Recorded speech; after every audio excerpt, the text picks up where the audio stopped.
in a few minutes.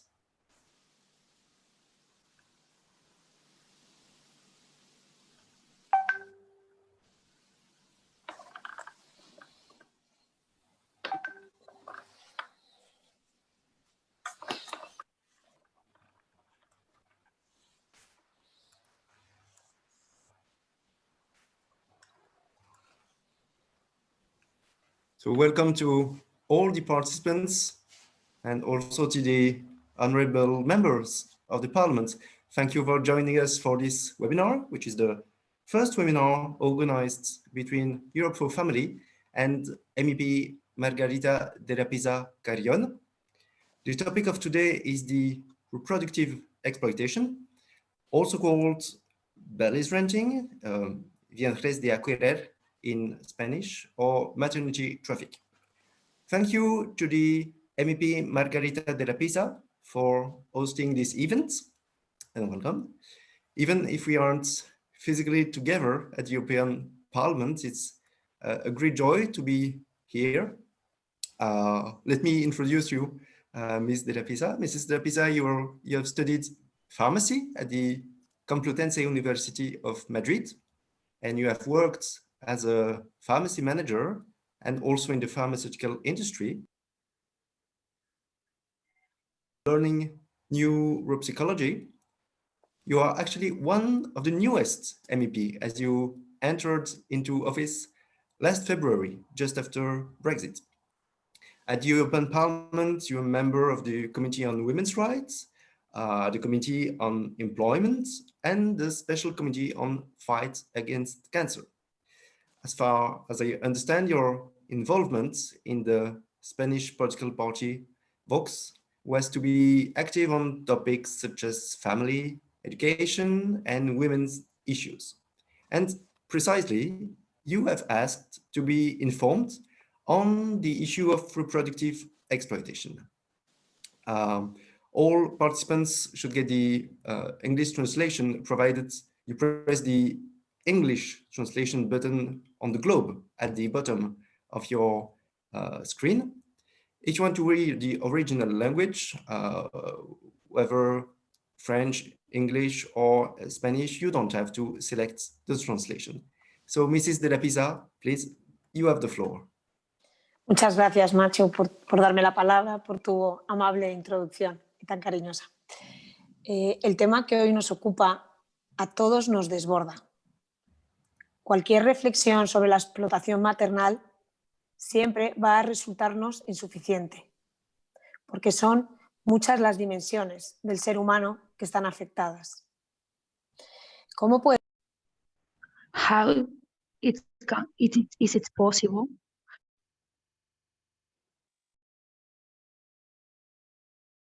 Una sociedad materialista y hedonista, donde todo puede comprarse, aunque nada acaba de satisfacer. En pleno siglo XXI se están vendiendo seres humanos. En pleno siglo XXI se está comercializando con el cuerpo de la mujer. Se está cosificando y transformando a los niños en mero objeto de deseo. Sí. Parece que nuestros deseos deben poder hacerse realidad, aunque sea contraviniendo la ley natural. Pero no contentos solo con eso, también queremos que With that, we also want that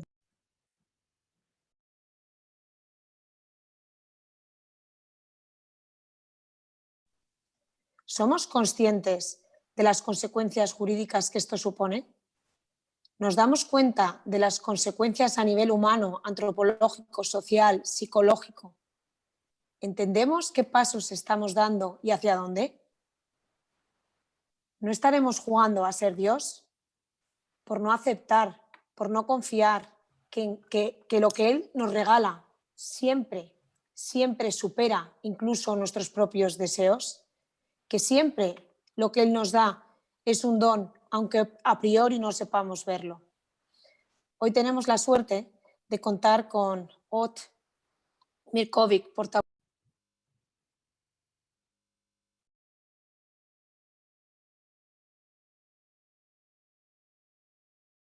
although way. la perspectiva de la mujer. Carmen Sánchez Maillo, de One of Us, Niños a demanda, una perspectiva antropológica y filosófica.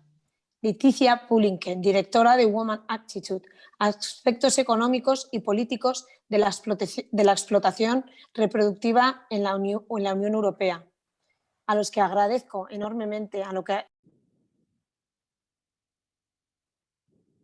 esperamos que nos ayuden en esta reflexión que hoy compartimos. Por último, quiero acabar dando las gracias a One of Us y a Europe for Family por su valiosa ayuda en la organización de este webinar. Muchísimas gracias.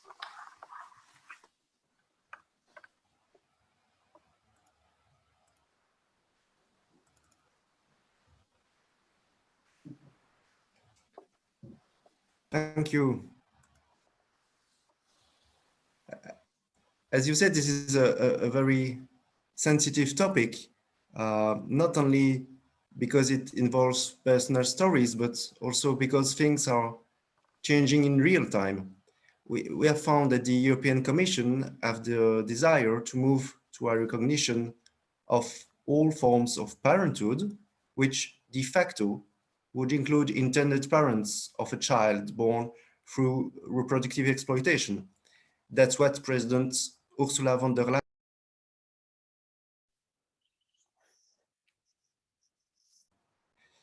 adding that according to her, if you are parent in one country, you are parent in every country.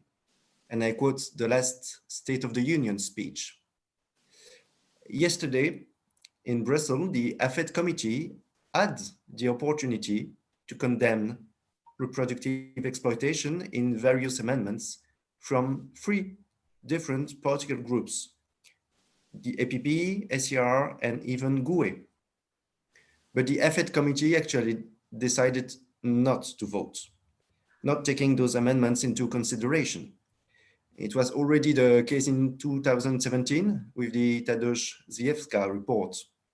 They even didn't vote on the amendments. And we cannot let that happen because I'm sure that MEPs aren't willing to lay off vulnerable women trapped in reproductive exploitation. But we must convince people and be pedagogic, and that's one of the goals of this webinar. More information on the political fields will also be presented during this session, so stay tuned.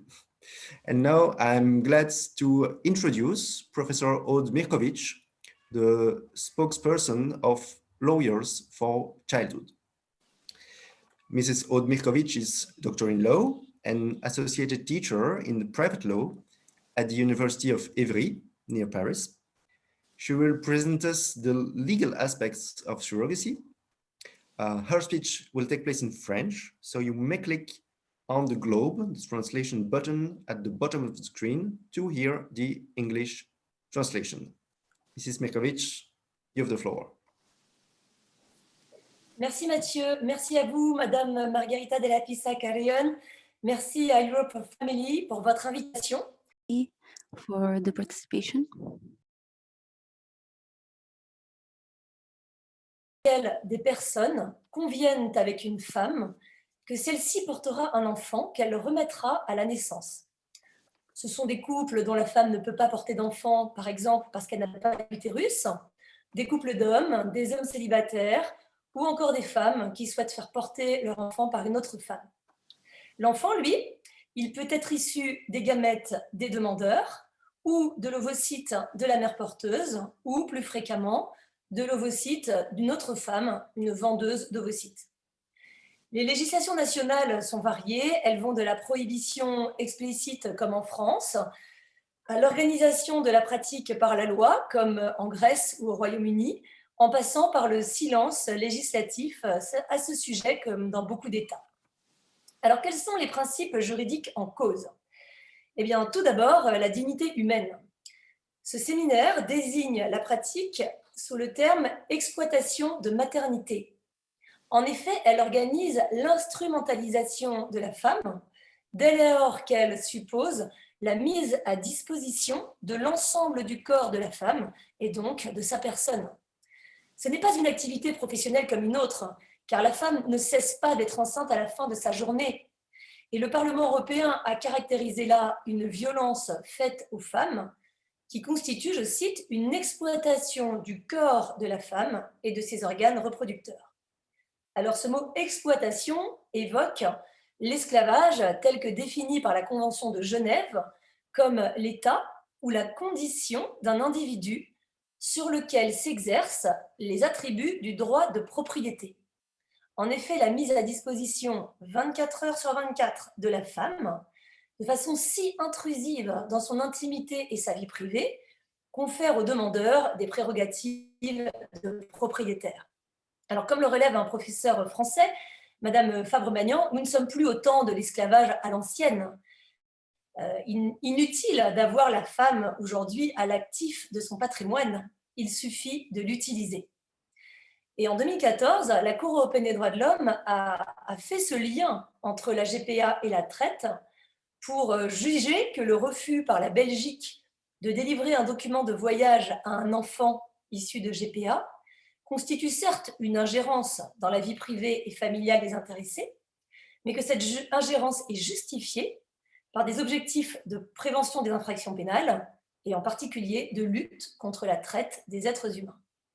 Alors, peut-on évoquer la traite s'agissant de femmes qui sont considérées comme consentantes? Le comité d'éthique français explique que s'il n'y a pas d'éthique sans consentement, eh bien, le consentement ne suffit pas toutefois à donner à une action sa légitimité éthique. En effet, l'ordre juridique ne peut admettre le consentement comme seul critère. Par exemple, la loi ne peut pas autoriser une mère à donner son cœur à son enfant, même si elle est consentante. C'est-à-dire que le consentement de la femme, finalement, importe peu et ne peut justifier l'exploitation. D'ailleurs, l'esclavage, entre guillemets, volontaire est le plus perfide parce que la victime ne se plaint pas. C'est pourquoi, en droit français, les infractions sanctionnent les nouvelles formes de traite et incluent les conditions de travail ou d'hébergement contraires à la dignité, alors que les personnes ainsi exploitées sont peut-être consentantes, voire même satisfaites de leur sort. Bon, la dignité de l'enfant est également en cause, parce que les bonnes intentions ne changent pas, hélas, le contenu du contrat.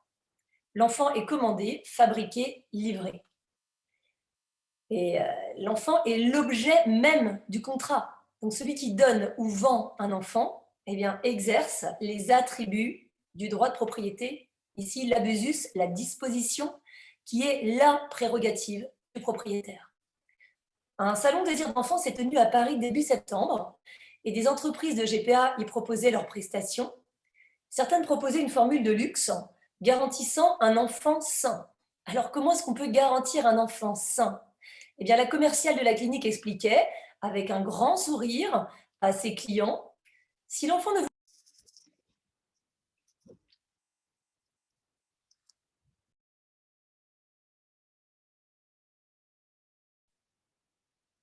Voilà.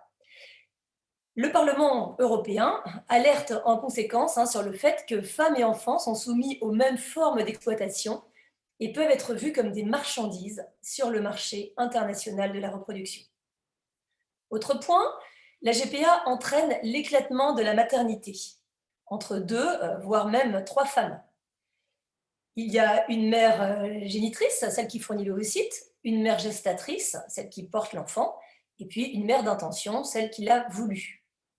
Le conflit qui peut survenir entre ces différentes femmes manifeste l'embarras pour déterminer qui est la mère de l'enfant. Aux États-Unis, les juridictions privilégient la mère d'intention. Au contraire, en France, le conflit a été tranché au profit d'une mère porteuse qui, 4 ans après, a réclamé l'enfant comme le sien. Dans les législations qui encadrent la GPA, on retrouve cette même diversité. Au Royaume-Uni, la mère porteuse peut décider de garder l'enfant, d'être la mère. Au contraire, en Grèce, seule la femme commanditaire peut être reconnue comme mère. Donc, ces exemples illustrent l'incertitude introduite dans la maternité. Et bien plus, lorsque l'enfant est commandé par un homme célibataire ou un couple d'hommes, alors cette fois, la GPA le prive de mère tout court. Posons donc la question, comment est-ce que la programmation d'un enfant d'une manière qui le prive de sa mère ou au minimum entache la filiation maternelle d'incertitude, comment cette pratique pourrait-elle respecter la Convention internationale des droits de l'enfant, selon laquelle l'enfant a, dans la mesure du possible, le droit de connaître ses parents et d'être élevé par eux? Enfin, la GPA programme l'abandon de l'enfant, alors non pas certes au sens qu'il serait laissé seul dans une rue, mais parce qu'il est séparé de la femme qui l'a porté, ce qui est vécu par lui comme un abandon. Cette séparation à la naissance vise à empêcher l'attachement. Mais comme l'explique la psychothérapeute belge Anne Schaub, si un adulte, ici une femme, peut décider de ne pas s'attacher au bébé qu'elle porte pour autrui, un embryon, un fœtus, un bébé n'a pas cette capacité. Dès lors, séparer l'enfant de celle qu'il a portée pendant 9 mois et à laquelle il est attaché représente pour lui une rupture traumatique, un traumatisme majeur dans la vie naissante de l'enfant.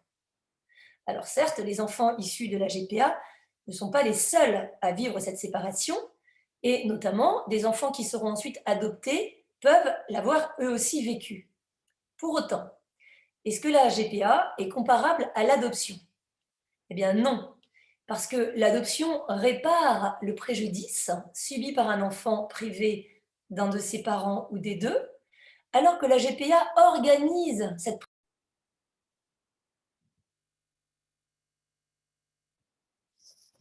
The problem of GPI is that the mother decide to leave the children.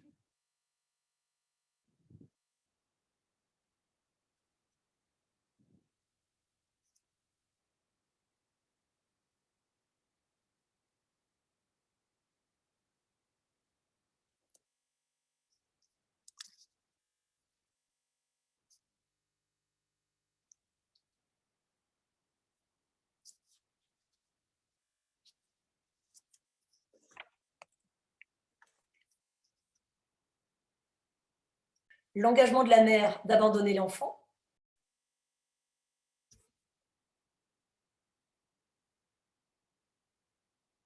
Donc il est tout à fait cohérent qu'au Danemark, la Cour suprême vienne de refuser l'adoption de 2 enfants issus d'une GPA en Ukraine par l'épouse du père, parce que la loi danoise interdit l'adoption lorsque la femme qui a accouché a été rémunérée. Comme l'ont rappelé les juges dans cette affaire, la loi vise à garantir que les enfants ne soient pas traités comme des objets que l'on peut acheter et payer. Alors, cette question de l'adoption nous conduit à préciser justement la situation des enfants nés de GPA. Alors, dissipons une confusion. Les enfants ont une filiation qui découle de leur acte de naissance, dressé dans leur pays de naissance. Ce que certains États refusent, c'est de transcrire, d'enregistrer ces actes étrangers sur leurs registres nationaux d'état civil. Ainsi, en France, la Cour de cassation a longtemps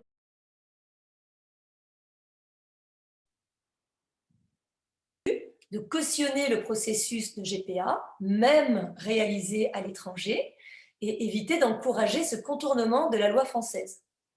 Pour autant, comme elle l'a précisé, l'absence de transcription ne prive pas les enfants de leur filiation maternelle et paternelle que le droit, en l'occurrence californien, leur reconnaît, ni ne les empêche de vivre avec les époux concernés en France.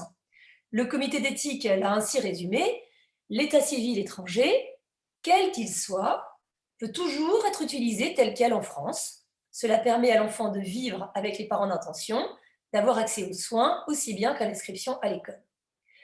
La confusion est pourtant largement répandue, y compris à la Cour européenne des droits de l'homme, qui a condamné la France en 2014 et de nombreuses fois depuis, sur le constat erroné que la filiation étrangère des enfants ne serait pas reconnue en France, alors qu'elle l'est, puisque ses parents exercent l'autorité parentale, ils vont même jusqu'à agir en justice au nom des enfants.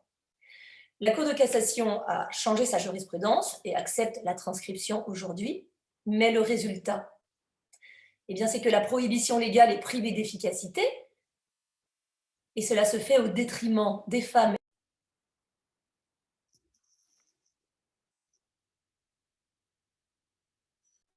Dans un avis en 2019, la Cour européenne des droits de l'homme a précisé sa position en ce qui concerne la maternité d'intention.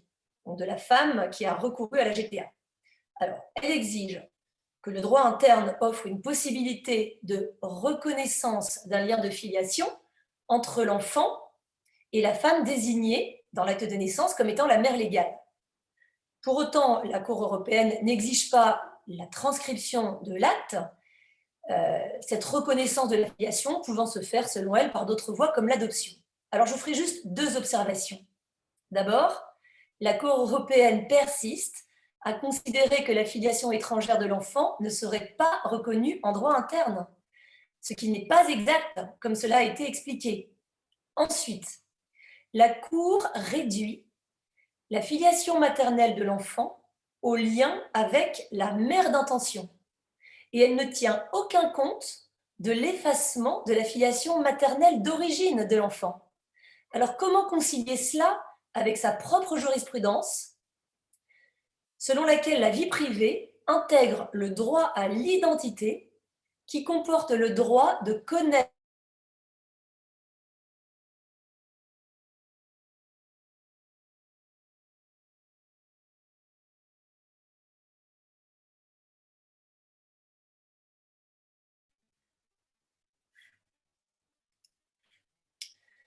La Cour ignore l'atteinte à la vie privée de l'enfant, qui résulte donc de la prévention de son ascendance maternelle. Elle ne s'intéresse qu'à une maternité d'intention que des adultes ont convenu entre eux. C'est pourquoi il faut citer l'arrêt de la Grande Chambre de la Cour européenne, qui ne s'est prononcé qu'une seule fois, dans l'affaire Parasisio et Campanelli, et qui apporte un éclairage différent. Les époux italiens avaient obtenu un enfant en Russie. L'Italie a refusé l'enregistrement de l'acte de naissance et a placé l'enfant en vue de l'adoption. D'abord, en 2015, la Cour européenne a condamné l'Italie au motif que l'éloignement de l'enfant et son adoption avaient porté atteinte à la vie familiale des intéressés. Mais la Grande Chambre, au contraire, en 2017, a jugé qu'il n'existe pas de vie familiale en l'espèce en raison du caractère illicite de la situation et de l'absence de lien biologique entre le couple et l'enfant. C'est-à-dire qu'elle constate bien une atteinte à la vie privée des requérants, mais cette ingérence est justifiée par la protection de l'enfant. Donc c'est là l'apport majeur de cet arrêt, c'est que la Grande Chambre, elle tient compte, dans son appréciation de la situation, de l'origine illicite de la situation, en l'occurrence de la GPA. Alors pour conclure, qu'avons-nous comme piste pour remédier à ces atteintes aux droits des femmes et des enfants? Eh bien, écartons le mirage d'une prétendue GPA éthique, parce que l'atteinte aux droits des femmes et des enfants ne résulte pas des modalités de la GPA, mais du principe même de cette pratique, l'utilisation d'une femme comme gestatrice et la remise d'un enfant. La GPA éthique ne peut pas plus exister que l'esclavage éthique, qu'elle soit rémunérée ou non. Ensuite, il faut reconnaître qu'une fois l'enfant né de GPA, on a bien du mal à trouver des solutions vraiment satisfaisantes. C'est pourquoi une protection efficace contre la gestation pour autrui consiste dans une action préventive a priori. Un moyen, c'est la répression pénale, en raison de son effet dissuasif, mais un autre serait l'engagement des États vers l'élaboration d'un instrument juridique international en vue de la condamnation internationale de la pratique. Je vous remercie. Thank you, Mrs. Mirkovic, for showing this extreme legal complexity of who's the mother, who's the father of the child, and for raising the point that reproductive exploitation is clearly a new form of slavery, and even worse, actually, due to the physical and psychological constraints. Now we will talk about the woman's perspective with Miss Caroline Roux. Caroline Roux is director of Vita International, an NGO active in counseling and personal care for vulnerable people. She was also involved in the network No Maternity Traffic, an international coalition acting for the ban on reproductive exploitation. Once again, don't forget to choose the translation if you want to hear the speech in English, but you may indeed follow it in the original language. Miss Caroline Roux, you have the floor. And you have to turn on your mic. Vous devez allumer votre micro.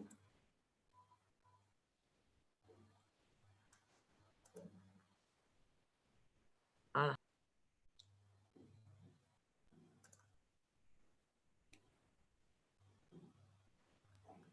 Voilà.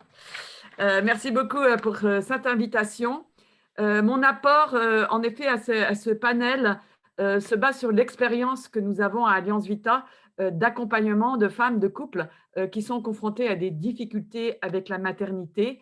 Et donc, c'est avant tout une approche humanitaire qui nous a conduit à soulever des enjeux éthiques et humains majeurs autour de cette pratique de la GPA.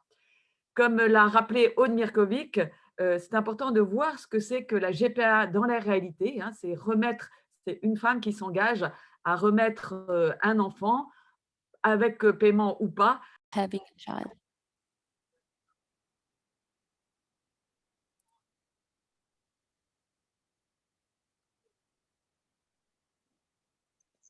Surrogacy has hit the highlights in recent years about the exploitation of poor women, especially in countries like India, Thailand, or others.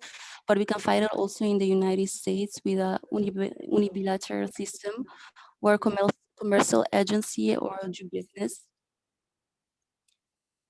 In general, the result is a double exploitation. From one part, we have the suffering of childless couples who has no child, and from the other side, the misery of precariousness of surrogate mothers. Who are the people trampled by surrogacy? They are women who cannot bear children in their event or female infertility linked of dysfunctions of the uterus, either to congenital nature or accidental due to a correctal flowing childbirth.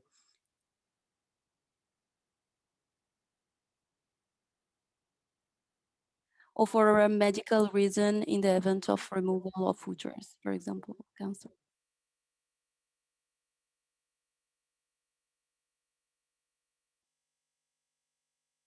This practice is also claimed by single men or in same-sex men to have a child, older women, or even in countries like United States. How it works, this process, like to avoid the attachment of the surrogate mother to the child she's carrying, surrogacy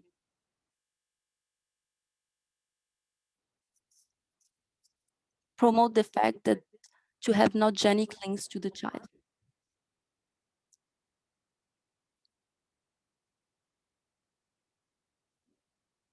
In both cases, we end up with a broken motherhood for the child, which can involve up to 3 women.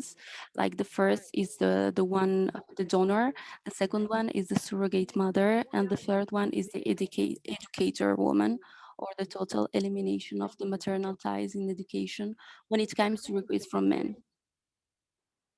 For some, it will be only a modality of medically assisted protection, additional. There's a lot of countries who, like France, Spain, Germany, and other countries, who forbidden it.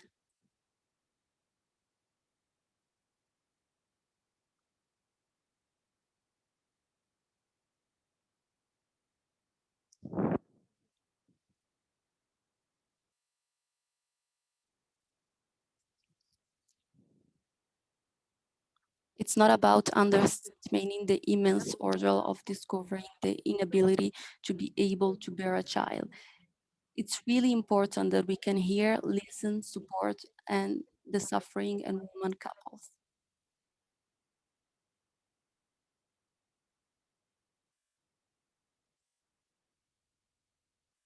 However, desire has limits when it fringe of the rights of other people. It's important to remember at this stage that is no right to the child. Otherwise, he's seen like an object.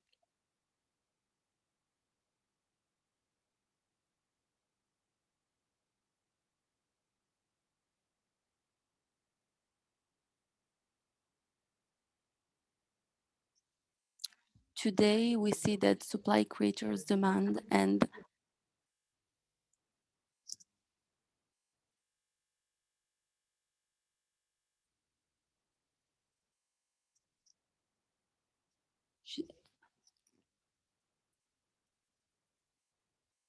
Today, in Western societies, birth professionals favor physical contact with the mother at birth, called skin to skin, to ensure a sensory continuum and make this separation from the child more peaceful for the child.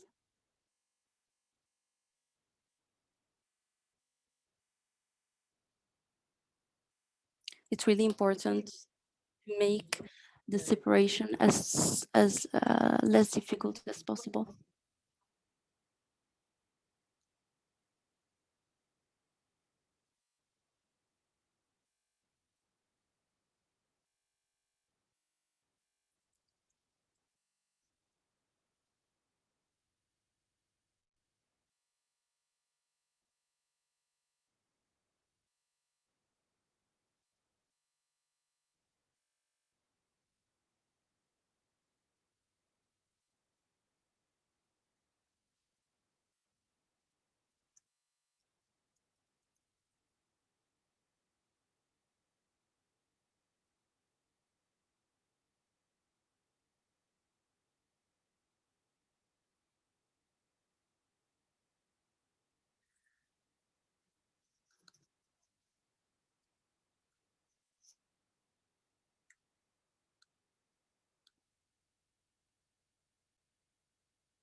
Réalité machiste, sociale et aussi d'inégalité de conditions, puisque les femmes sont aussi en besoin d'argent.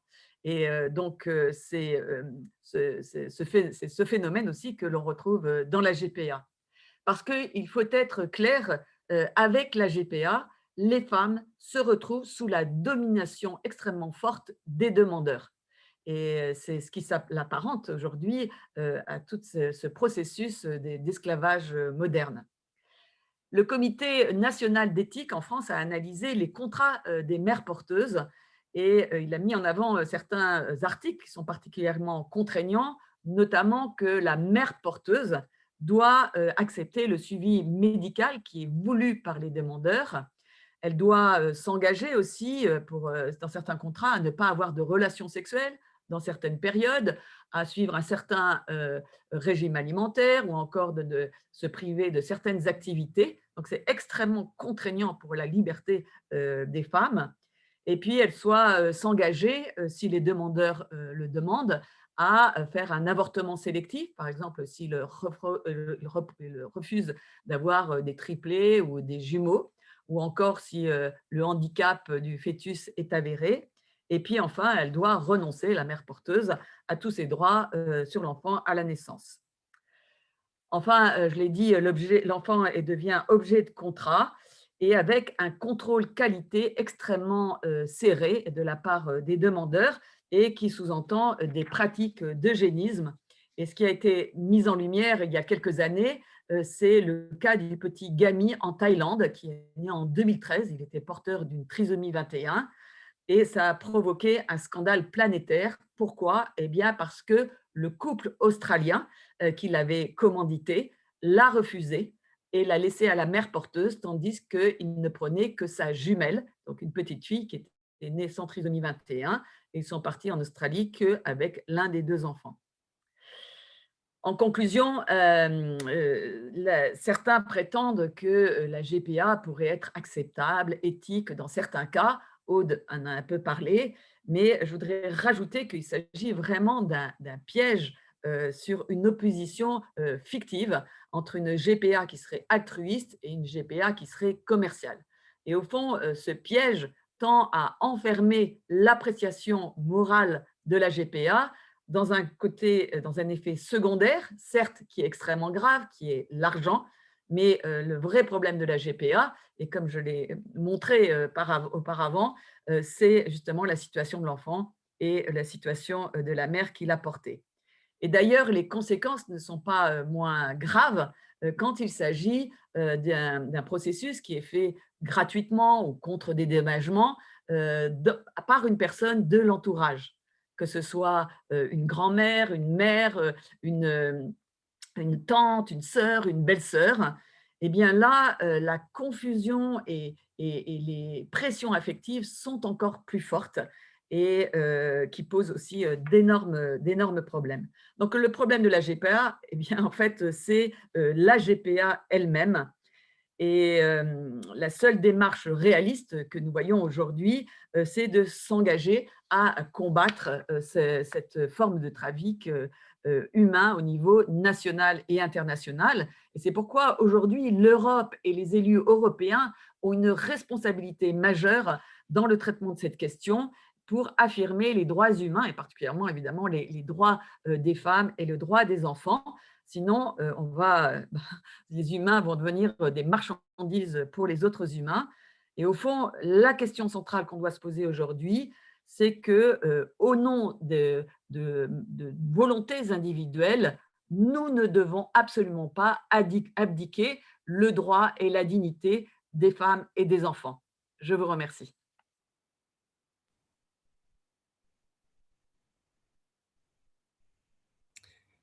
Thank you, Ms. Roux, for explaining the similarities between reproductive exploitation and prostitution, among others, to have long debates about the so-called ethical surrogacy is, yes, actually worthless, as one cannot create an ethical slavery. Now we will discuss on the child's perspective with Professor Carmen Sanchez-Mayo. Mrs. Sanchez-Mayo is Professor of Law Theory at the University San Pablo CEU in Madrid. She is the academic secretary of the Institute of Family Studies at the same university, and she is a member of the cultural platform One of Us for a Europe faithful to the human dignity. This speech will be presented in Spanish, so you may have the translation to English. If you prefer the speech in Spanish, keep the original language. Mrs. Sanchez-Mayo, you have the floor.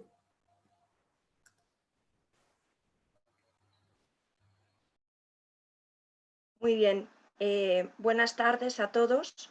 Muchas gracias por tener esta posibilidad de poder hablar. Muchas gracias a doña Margarita de la Pisa por organizar y por dejarnos expresar en este foro, igual que a todos los organizadores. Mi ponencia se titula Niños a demanda, una perspectiva antropológica y filosófica. Mi reflexión se centra en la perspectiva del bebé que viene al mundo fruto de una fecundación in vitro junto con un contrato para un vientre de alquiler. Quiero ser en este momento la voz de esa persona que es convocada a la vida como resultado de un proceso de producción al que se suma una compraventa, una operación comercial para su gestación. Creo que es razonable preguntarse, ¿es este un modo humano y digno de nacer, de ser convocado a la existencia? ¿Podríamos por un momento ponernos en su piel y preguntarnos, ¿cómo te gustaría venir al mundo? Considero que los niños convocados de este modo son sometidos a desigualdad desde el momento mismo de su concepción y de su gestación. Se les impone siempre la ajenidad y a veces el anonimato de la madre que les ha llevado en su seno durante 9 meses, quien les ha donado su sangre y su cuerpo, su alimento, aquella que ha escuchado los primeros latidos de su corazón, que ha cobijado su crecimiento, su movimiento durante todo el embarazo. Toda persona que se pare a pensar tan siquiera un momento en el vínculo materno-filial que se genera en el embarazo, se dará cuenta de lo inhumano y antinatural que resulta esta práctica legalizada en el siglo XXI. Obliga al nacido a iniciar su existencia en un vientre que será ajeno a su destino y entorno familiar. Es importante insistir en este punto. Es una obligación que se impone al convocado a la existencia de este modo. Se le obliga a gestarse en un lugar que ya no es necesariamente materno, un lugar ajeno a la diferencia del resto de los hombres durante toda su historia. ¿No es esta una discriminación? ¿Es compatible con su carácter de persona única e irrepetible esta circunstancia?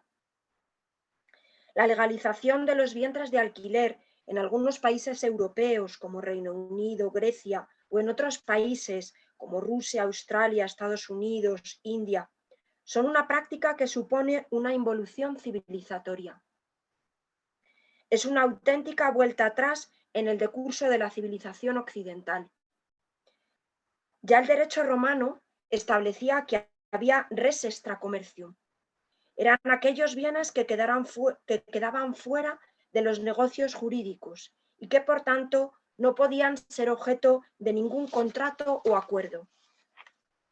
Esta sabia y antigua limitación indicaba que el comercio también tenía límites y que había realidades que debían estar fuera del comercio. Y sin embargo, en pleno siglo XXI está permitido y legislado el comercio relativo a la gestación de seres humanos, acercándose de forma evidente a una de las mayores lacras del mundo antiguo, esto es, la esclavitud de seres humanos. Podemos considerar esta práctica la nueva esclavitud del presente siglo. Si es legal el comercio de los vientres femeninos, ¿en qué lugar quedan las prohibiciones de comerciar con órganos humanos? Los riesgos de generalizar el comercio de aspectos personalísimos y corporales resultan evidentes. Solo la prohibición absoluta de comerciar con cualquier aspecto del cuerpo humano garantiza libertad a los débiles en un mundo globalizado. La persona no es cosa, esto es evidente, por ello no debe ser tratada como tal. La persona mantiene su dignidad intacta, esté como esté su vida, concebida, anciana, enferma o discapacitada, incluso tras su muerte. Si por el contrario la persona es tratada como cosa, se entra en la lógica de la producción, como si de una mercancía se tratase. Y la consecuencia es que si tiene un defecto, puede ser objeto de desecho. Esta consecuencia no es una hipótesis, ya ha tenido su verificación en la realidad, ya se ha hecho posible.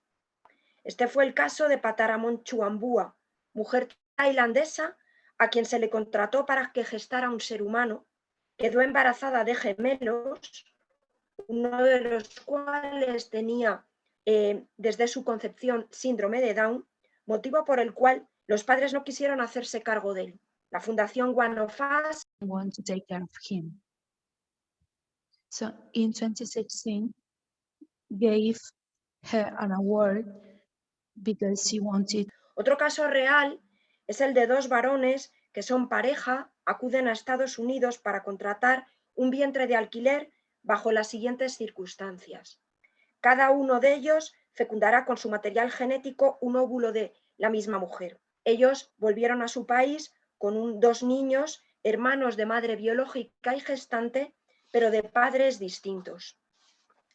Los dos casos expuestos nos hablan de que el hecho de tener hijos por esta técnica, que suma a la fecundación in vitro el alquiler de vientre materno, cosifica e instrumentaliza tanto a la criatura que va a nacer como a la madre que gesta por contrato, instaurando un proceso de producción y una lógica de que todo deseo humano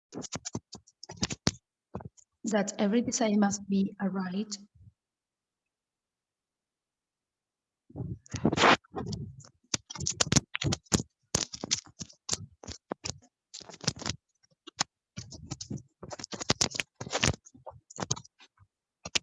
Like it occurs.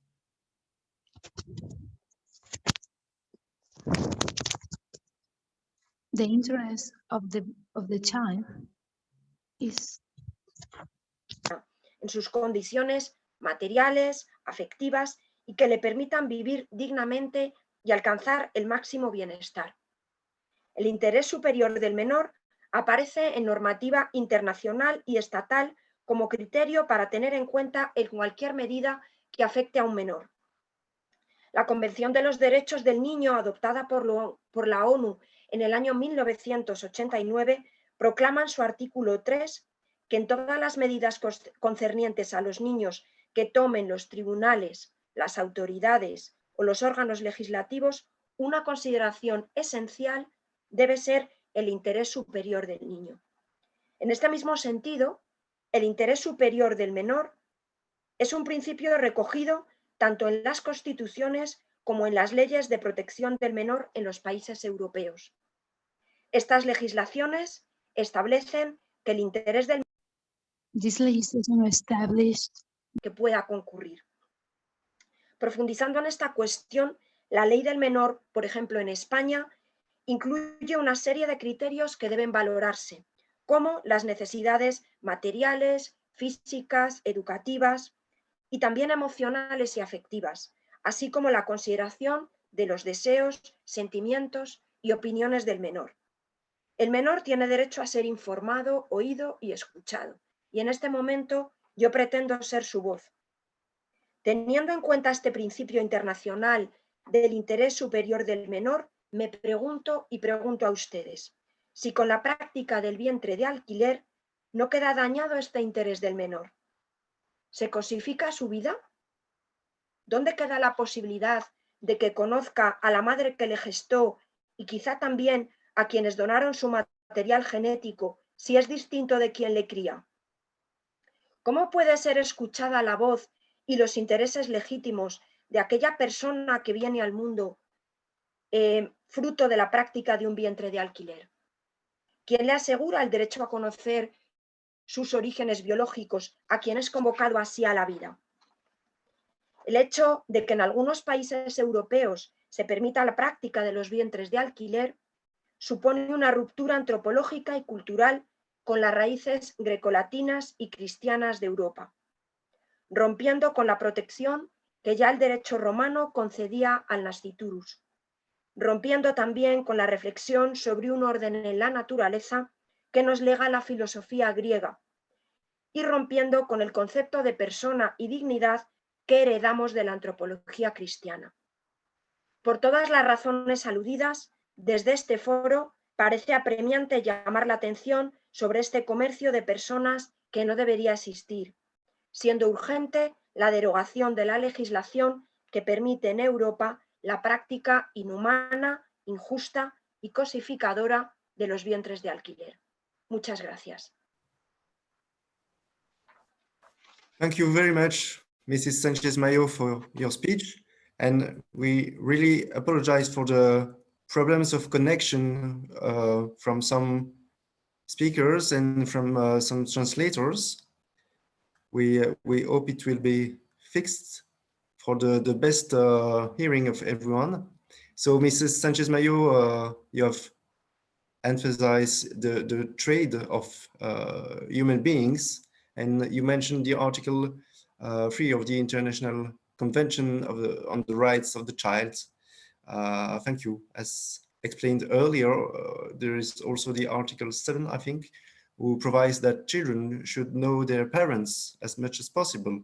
We cannot forget those very important legal instruments. And now, for the final panelist, we will talk about the surrogacy markets in the European Union with Mrs. Laetitia Pouliquin. Laetitia Pouliquin is the author of the book Women 2.0, Feminism and Transhumanism. She advocates at the European institutions on the impact of new technology on the feminine identity and on family issues. So, Ms. Pouliquin, you have the floor. Don't forget to turn on your mic first. Thank you. Thank you very much, Mathieu. Thank you so very much, Mrs. De La Pisa, for hosting this very important event. It's a one-off. I hope we'll have many other opportunities to speak about reproductive exploitation.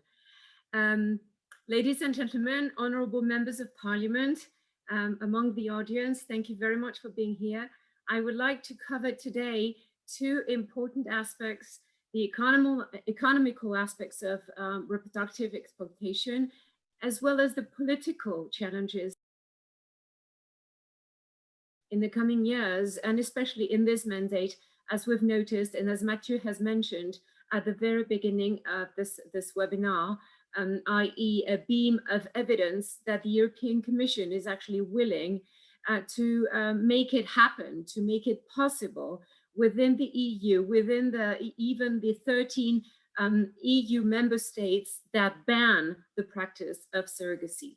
I'm going to switch to my slides. I'm going to share with you to make it as striking as can be. There we go. I guess you can see some of it, but I'm trying to put it in there. Mathieu, is this okay? Yes, it is okay. Thank you. We can see it. All right.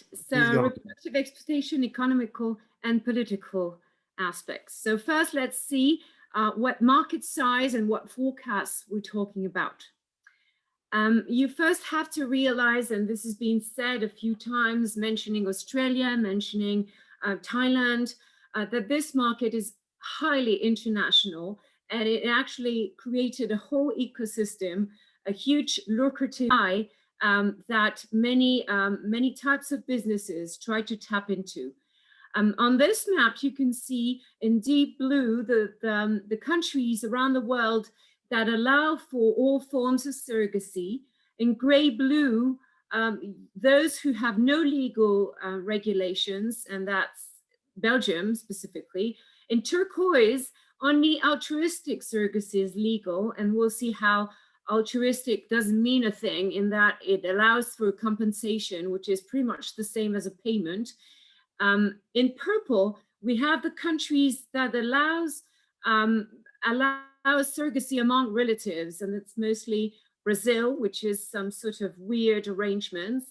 In red, you'll see the countries that have actually make it illegal by law, the practice of surrogacy, and in gray, mostly Africa and certain situations.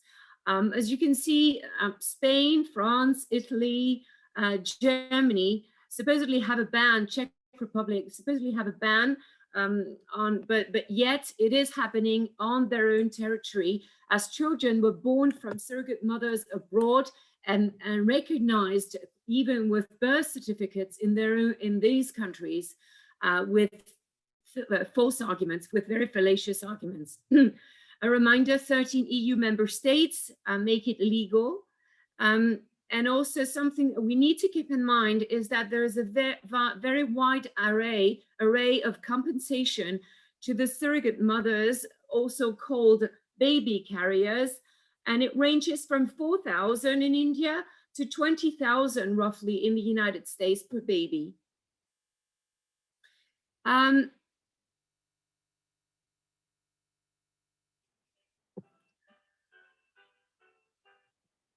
Now, we have to understand one thing, is that the market, the surrogacy market, is actually part of the ART market. ART means artificial reproductive technology. And this ART market was valued at $25 billion in 2019. Artificial reproductive technologies encompasses the whole of IVF, surrogacy, IVF devices, and all sorts of service providing as well, like hormonal stimulation, etc. And so this market is expected to grow up to $50 billion by 2027. So as you can see, this is going to be very relevant. Opportunity growth assessment is of 12% in Asia Pacific and a big 9% in Europe. The reasons behind this growing market is actually the rising incidence of infertility due to changing lifestyles, due to aging mothers, due to LGBTQ plus demands, due to intensive working hours, also to governments encouraging and funding the practice of IVF as well as surrogacy to fight against demography. You know, as we all know, demography is going through a winter, and some of these countries have actually agreed that IVF and surrogacy might be a good reason, a good way of fighting against this. And of course, huge financial interests. Now, speaking of a smaller market, a subsection, a subsegment of this ART market is the IVF market. The IVF market revenue is $18 billion in 2019. It has a projection of $38 billion by 2027. We've actually funded a research from a consultancy firm in the United States to be more specific about surrogacy. So ART, and then you have IVF market revenue and surrogacy revenues. Finally, when you speak about solely about surrogacy, what we can say is that it's been really hard to find out the figures. It is a highly secretive and protective market, and surrogacy agencies do not publish their figures. And what we can say at this point is that probably if you take the ART figures of $25 billion, if you subtract $18 billion in IVF and another $800 million in IVF device market, if it is not already included in the IVF market, then we might think of a surrogacy market in 2019 of $6.7 billion on surrogacy alone.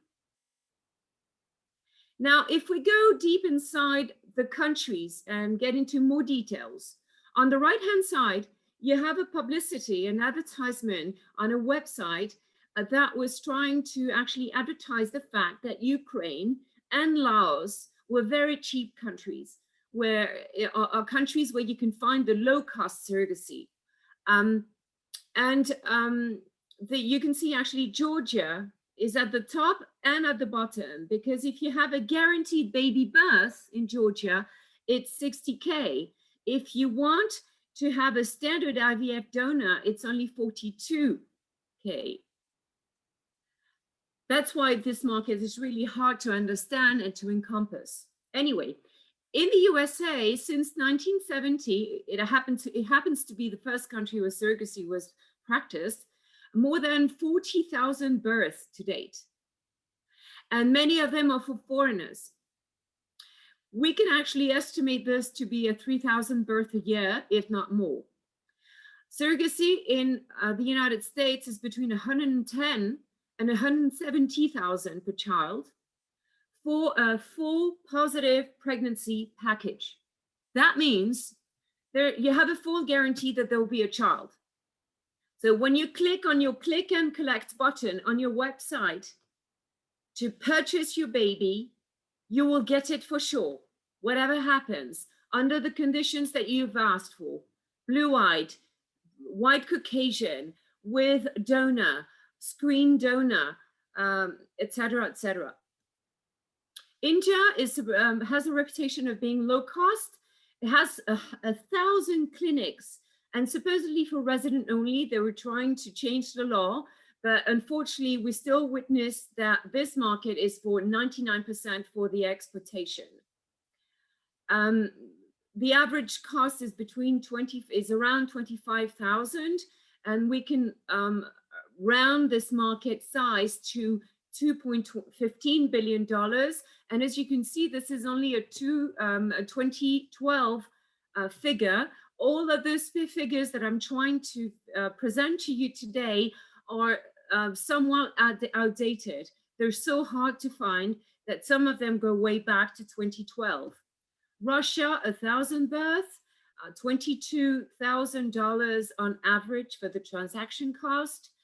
Thailand, $46,000 for resident only, but there again, we know for a fact that the government has found it, despite the law change in 2016, has found it extremely difficult to make sure that those countries, those babies would not leave the country. Ukraine is actually the new haven of surrogacy with 1,000 births, and Biotexcom claims just for this one surrogacy agency, 500 births a year. It costs between 44,000 and 80,000. And mothers in Ukraine collect around $15,000 per birth. In Georgia, what was published in 2013 was 170 babies. Nepal, we don't know how many babies, but it's around 30,000. Israel, the same. Mexico is actually another haven for surrogacy, 50 clinics now. And the cost is actually quite high. It's around 105,000 per child. What they claim is that they get the best weather to conceive. I'm trying to make you laugh here, but I'm being sarcastic, of course. In the United Kingdom, which only allows for altruistic surrogacy, they claimed 368 surrogate births in 2018. And this is public, the health ministry publishing those information. For once, we have very official numbers. And the cost is 65,000. Now, the United Kingdom, as well as Belgium, that I have not mentioned, have the specificity that the pregnancy costs are covered by the social security system. That means every taxpayer in the country actually contributes to the birth of those babies born through surrogacy. So basically, based on my outdated values, this adds up to roughly $3 billion compared to the 6.7 that I gave to you as a figure to take into consideration in my first slide. And the discrepancy, again, is due to the secrecy behind this practice. Now, behind all the surrogacy market, there's a huge ecosystem that constitutes a huge lucrative pie. Egg harvesting, around 3,000 per cycle, with a 250 annual fee for storage. In Spain alone, a woman who gives oocytes can collect around 1,000 euros. In Belgium, where only altruistic donations are allowed, that means no selling of body parts, Belgian women or students, because that's what they do, can collect between 500 and 2,000 euros per cycle, where up to 6 or 7 oocytes are collected. Sperm collection, very cheap, $50 in India, $2,000 in the United States per vial, per specimen, according to screening. If you went to Harvard, if you're white, Caucasian, blue-eyed, then you'll be able to sell your sperm very high. Genome screening can be up to $8,000 a genome. However, this cost is drastically going down because of technology, because of big data and computer power. Termination of pregnancy, hysterectomy, loss of reproductive capabilities, all of this is provided for by contract in the arrangement, in the surrogacy arrangement, which demonstrates clearly that there are risks taken by the surrogate mother. I've mentioned instruments and devices to improve the IVF result rates, and this is a global amount of $800 million increasing daily on a daily basis. Now, pharmaceutical labs with hormones, antidepressants, research labs with genome sequencing, embryo selection, embryo modifications, this is all big pharma, and it's all very critical for them to concentrate and keep on pushing this business.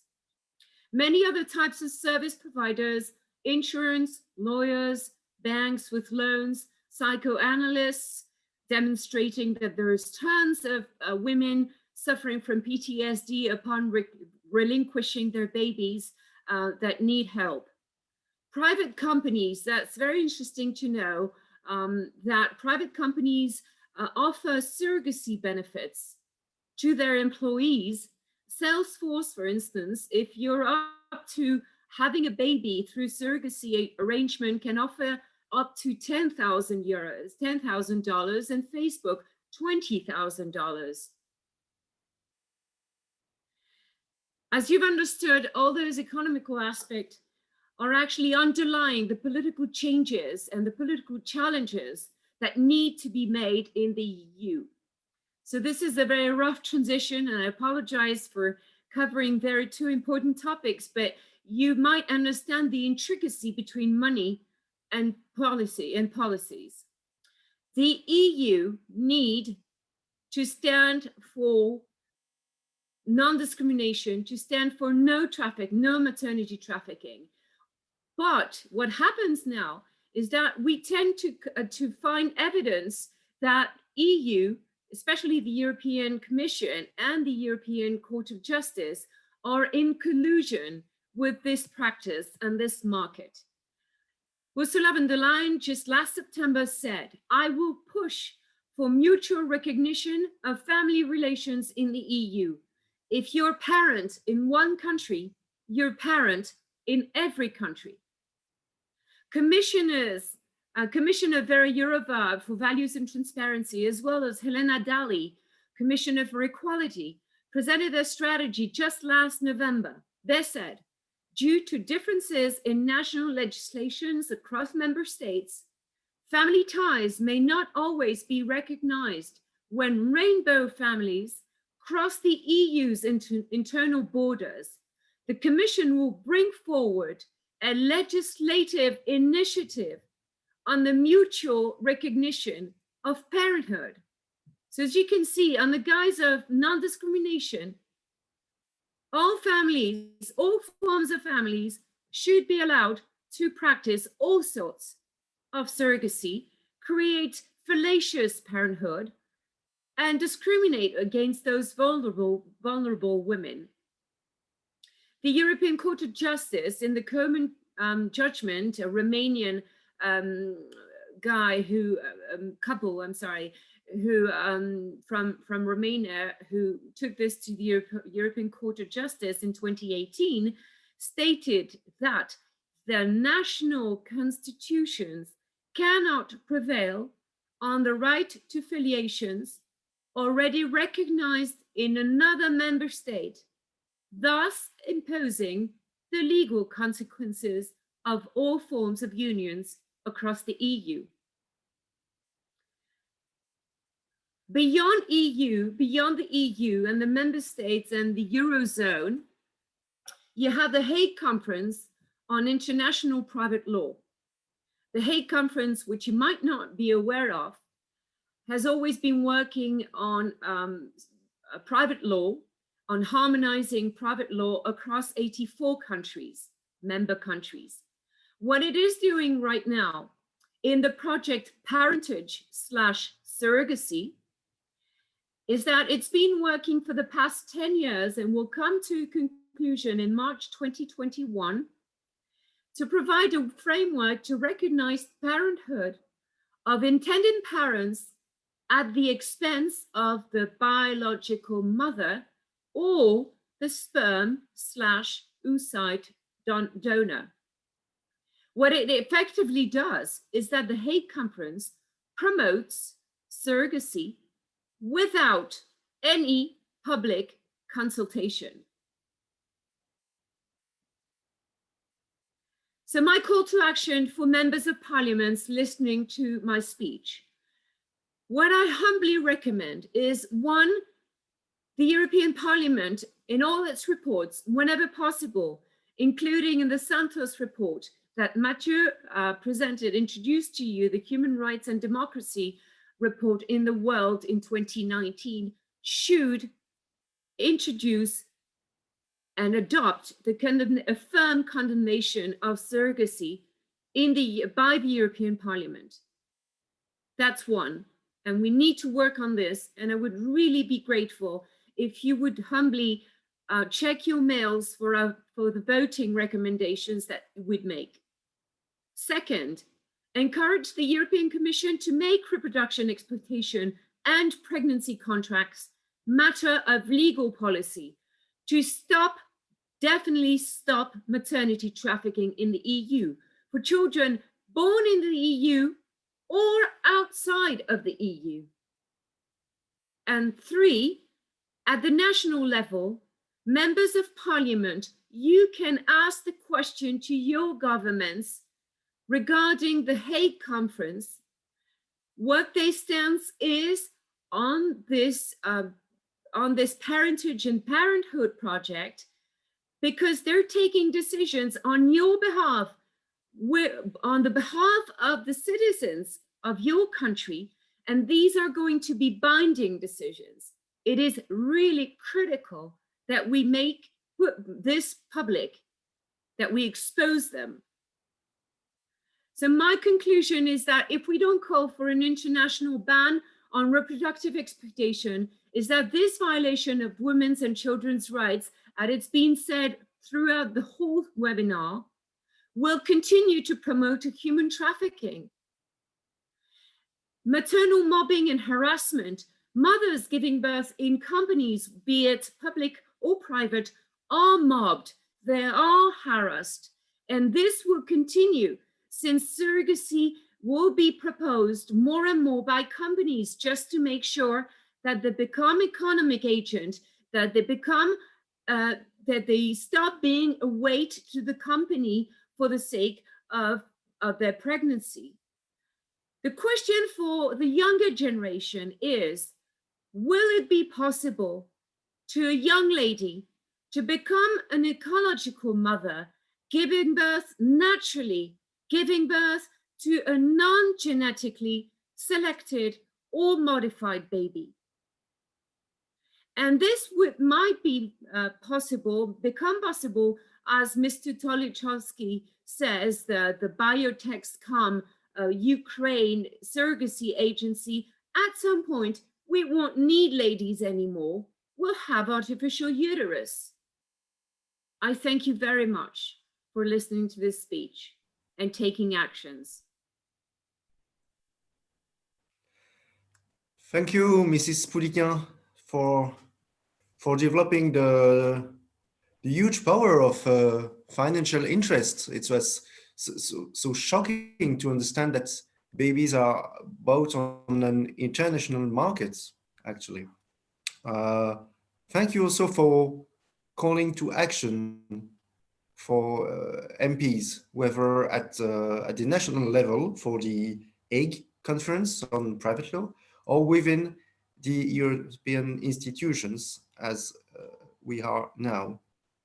I'm sure that you also have some personal remarks, Mrs. De La Pisa-Carrion, you wanted probably to share with us after all those speeches. Please. Don't forget to turn on your microphone. Thank you. ¿Qué tal? Bueno, pues hemos podido ver, ¿no?, el asunto tan complejo y sensible, ¿no?, que es la maternidad subrogada, y cómo detrás de la miseria pues, siempre hay grandes cifras. No solamente lleva a un caos jurídico, estamos hablando de algo que afecta a lo más íntimo, ¿no?, de la persona, el momento que comienza su vida, ¿no?, en el momento de despertar un alma. Habida cuenta de todo esto, se ha puesto de manifiesto la necesidad de asumir la responsabilidad de seguir profundizando en la maternidad subrogada, pero en otro montón de líneas abiertas, ¿no? Realizar foros de trabajo, investigación, debates, tertulias, formación, para poder entender, generar ideas, argumentos, para poder responder de forma seria y contundente a este desafío contra las amenazas que están deshumanizando nuestra sociedad ahogándola en la absoluta desesperanza. Esto solo lo podemos conseguir juntos, fieles a los valores humanistas y trascendentes, que son la base de nuestra cultura. En este sentido, quiero invitar a mis compañeros eurodiputados a que se posicionen a favor de la dignidad de la persona y muestren este compromiso en la vida política del Parlamento Europeo y unamos fuerzas en esta lucha.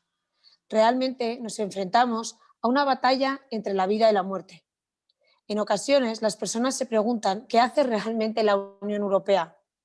Ahora tenemos una oportunidad de actuar contra una nueva forma de explotación. No podemos quedarnos callados. Va a hacer falta entrega para alcanzar los objetivos que nos tracemos, para poder ser una voz alta y clara que permita reinspirar el corazón y la conciencia de tantas personas con falta de referencias.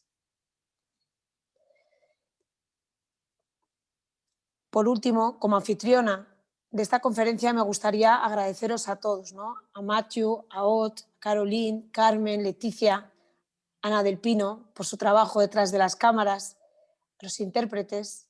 Sé que ha habido problemas con la interpretación. Tomamos el compromiso de reeditar este vídeo, ¿no? con una interpretación adecuada para que mensajes tan importantes como los que se han dicho hoy puedan llegar a todos vosotros. Asumimos ese compromiso y os haremos llegar, ¿no? a la edición de ese vídeo para que podáis volver a ver el vídeo y poder entender adecuadamente a cada uno de los ponentes. A las organizaciones como One of Us, a Europe of Surrogacy, a todos los que habéis seguido hoy, porque sabemos que es un asunto que a todos nos inquieta. Gracias por vuestras preguntas en el chat. Gracias, nos habéis enriquecido muchísimo y vuestro conocimiento nos ha ayudado a entender un poquito más este complejo tema crucial. Espero poder encontrarnos pronto. En esta ocasión hemos utilizado este medio online, pero tengo ganas de invitaros al Parlamento Europeo, ¿no? Contad con nosotros, con mi equipo. Estoy a vuestra disposición. Mi puerta está siempre abierta. Muchas gracias. Thank you, Mrs. De La Pisa, for those important remarks. We also look forward working with you on those issues, and we are eager to see the video with the adequate translation. Sorry for the unstable connections of speakers or translators. If you need more information, do not also to email us at contacts@europeforfamily.eu, and you will be able to receive our white paper on reproductive exploitation. Thank you to all the speakers, ladies, as I was quite the only guy on the screen. Ladies, you were both wise and passionate. Thank you to all. And I also wanted to thank the other members of the European Parliament who didn't talk live, but who were attending this webinar. And we will be glad to see you on another future event at the European Parliament, maybe physically also. Hopefully. Thank you to all, and goodbye, good afternoon. Have a nice weekend. Goodbye. Goodbye. Thank you very much. Gracias. Merci. Conto con vosotros. Merci Haremos beaucoup. más Au revoir. ediciones. Merci à toutes. Gracias. Muchas gracias, Machu, Ot, Caroline, Gracias, Miss De La Pisa. Ana. Thank you. Estamos en contacto para seguir haciendo webinarios tan interesantes como este. Muchísimas gracias.